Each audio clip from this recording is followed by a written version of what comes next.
Welcome to the next video in using Cyclone. So one of the major reasons why we do laser scanning is to get measurements of places. So I'm going to show you guys how to do measurements in a point cloud. I'm going to be using the registered one that I'd created previously. So here I'm going to go into my model space view and I have my exterior point cloud. So what I can do with this is there's a few things that help make measurements easier, and that is often how you view your data set. So I'm going to, for example, come over here, and let's say I want to focus on this fence. So the fence here, it is really hard to see behind these points here. So what I would like to do is I'm going to cut out or hide part of the point cloud so I can actually see that fence. So in order, that fence. So in order to do that, I'm going to try to get a top-down view of the area. And then what I'm going to do is draw a polygon. So up in the top here, in the main menu, there's a polygonal fence mode. And I can click on that, and then I can drop one point, click around, and try to remove that. So here is it's called a polygonal fence. Then once I have created the polygon, I can right click and I can say point cloud subselection, and I can say add inside fence. Now I have a highlighted part of the point cloud. Then I can right click again and I can go down to point cloud subselection. I can say hide selected clouds. So now you can see that the data has actually disappeared, and where I drew my lines or my polygon, and then I can come in and view here's my fence again. So again, I still haven't perfectly made that fence to a point that it makes it easy for me to use. So I'm going to try cutting out some more. So I'm going to draw another polygon that is a little bit closer to that fence. Right click, point. There's also, that's deleting. So you add inside fence, right click, point cloud subselection, hide selected clouds. Then now I can zoom in. I'm going to switch to the hand. I'm going to zoom into that fence.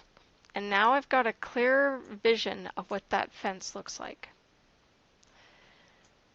So in here I want to measure the top to the bottom, so my height. So to do that, I need to use the multi-pick tool. So the multi-pick tool is up above edit. And I'm going to select the top part of the fence, and then I'm going to select the bottom part of the fence. And then I can go to my measure toolbar, which is probably hidden on you. So I'm going to move that one over. I can see that there's still some way out there. And then I'm going to keep trying to move this out. You may find that sometimes these menus are hidden. Okay, so that one is not. So if you go all the way out and you see that there's nothing out there, then you know that it's not hiding something on you. So then my measure toolbar is going to be under view. And where is it? Tools, measure, there we go. There is a toolbar for this. So there's the area I want to go to. So if you click on that, you can go to the measurement toolbar, which wasn't highlighted in my case. So now it has moved there. So let's move this back over here. So there's measurement.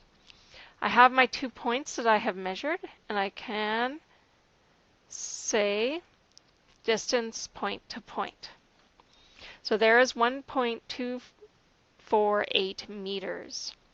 Now I can clear it. If I like, I can clear it. And let's say I want to get the length of it. So again, I'm going to move my point cloud around so that I can see the edges of the actual fence. And then I'm going to use my multi-pick tool and choose the beginning and then all the way to the end. And then I can say measure. And now I've got 3 different measurements that showed up. So because of this, I've still got the old measurement, I have my new measurement, and then I've got the distance in between. So when I hit clear temporary, it still saves it. So if I want to edit measurements, I can click there, and right now it says that I don't have any. So if there are measurements that I do need to actually save, so when I come back into this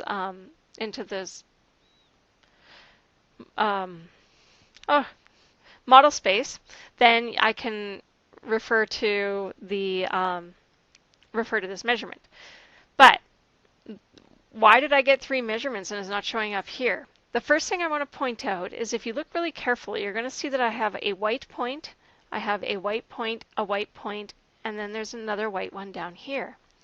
That indicates that I still hadn't cleared my multi-pick from the previous measurement.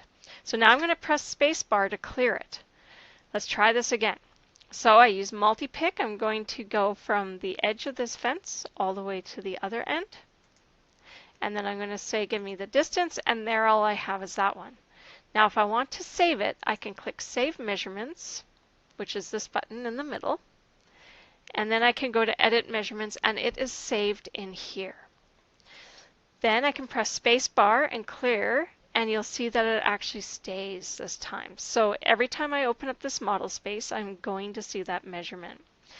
Now, if I were to choose 3 points and I wanted to make sure that this was at a 90-degree angle, I can go like this, try to figure that point. I can choose my multi-pick tool. I'm going to choose my corner and choose the bottom.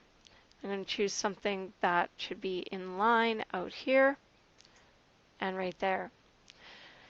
Now here is elevation angle. So that one does not support the vertical dimension, which just means that because it's not geo-referenced, it doesn't understand what it is doing. I can try surface, but I don't have any surface for it. It has to be a mesh, which means that you need to have a tin.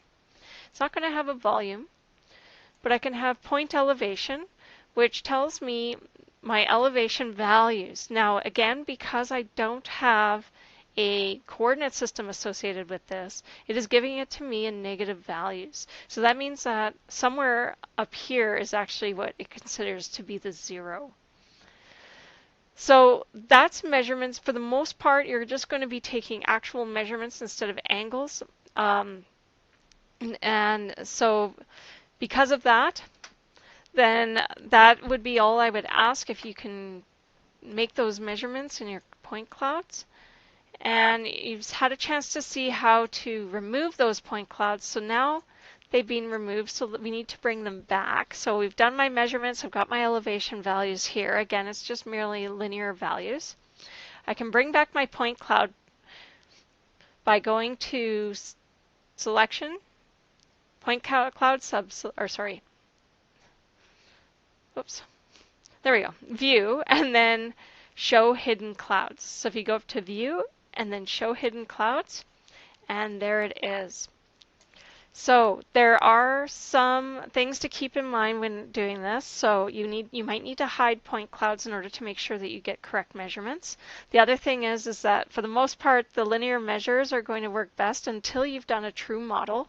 So you've done a full-blown model of your space. So pipes have been modeled, planes have been modeled, everything, the terrain is all under a mesh, which would be a tin. And then you can do more modeling with that, so angles and volumes and areas, and you can calculate through that. So that is everything for measurement, and I will be posting more as time goes on. Thanks so much.